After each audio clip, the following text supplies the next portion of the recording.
Yeah, thank you for joining us. I just got back from having a nice little, I guess in 3 minutes, you can't call it a speech, can you? Spoke for 3 minutes up at the Joe Jorgensen rally up in Roseville this evening.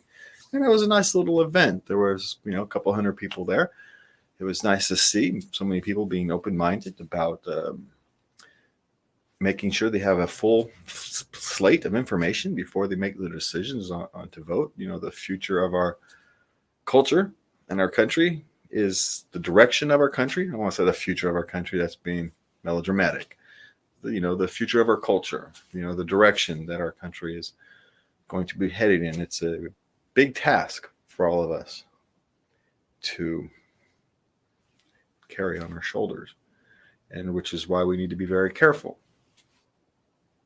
as we go through this process to not allow our emotions, not allow our team spirit, so to speak, to overly guide us on these type of political decisions. The political class has failed. It's not even a question anymore. And so the question becomes, how do we fix it? How do we, the average citizen, fix it? And we fix it by changing how we vote. We fix it by changing what we expect from our politicians. We've come to expect them to give us these 10-point plans and promise this phony vision of the future that doesn't exist. Utopias don't exist. The definition of utopia is a place that doesn't exist. So when people tell you these high-minded ideals, but they don't discuss the problems that come with it, you should be careful. And that includes me. Nothing I propose here has no downsides. Even if what we want to get to works, it's going to be a rocky path getting there.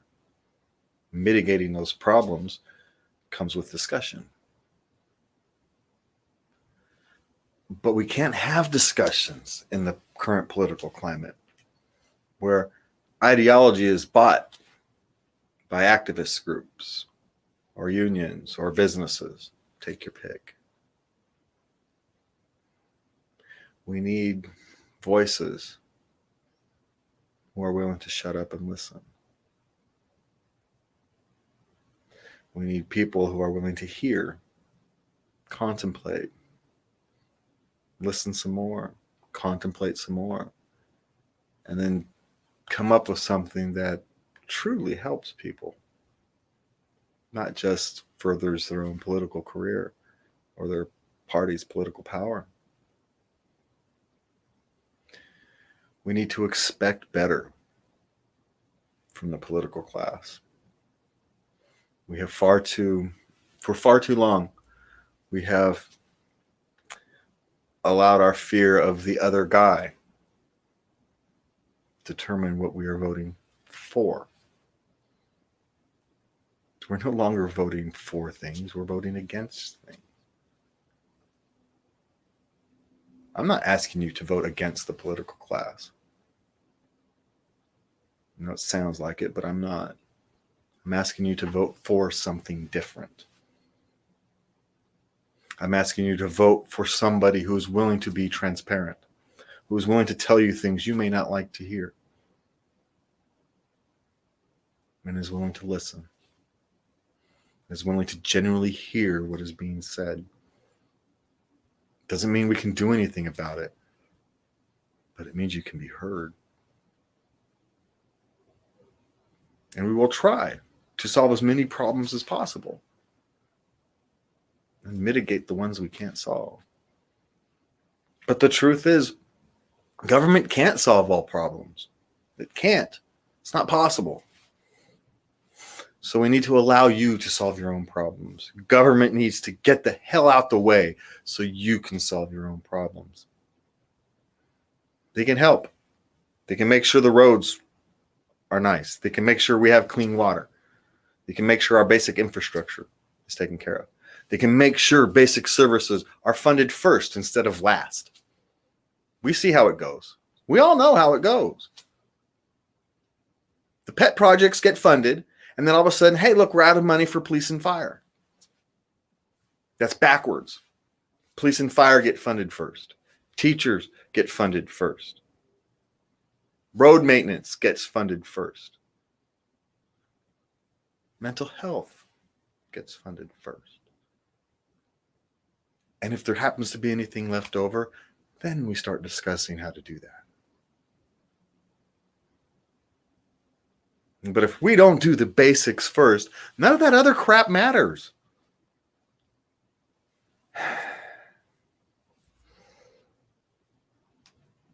We're going to have problems in the future. And we may get lucky. You know, the wondrous California people may find some technological solution. And we may create the next boom. And we may get through it. We may not.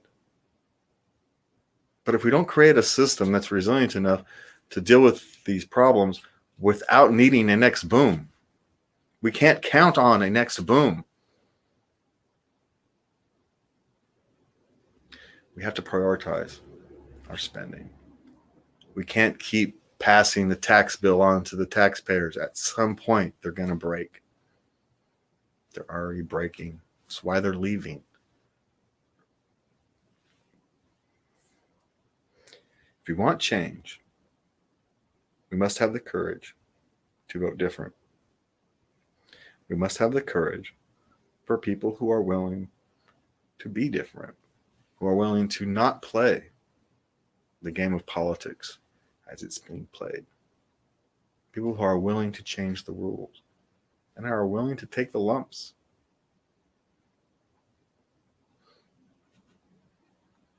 It's not scary to be open and honest.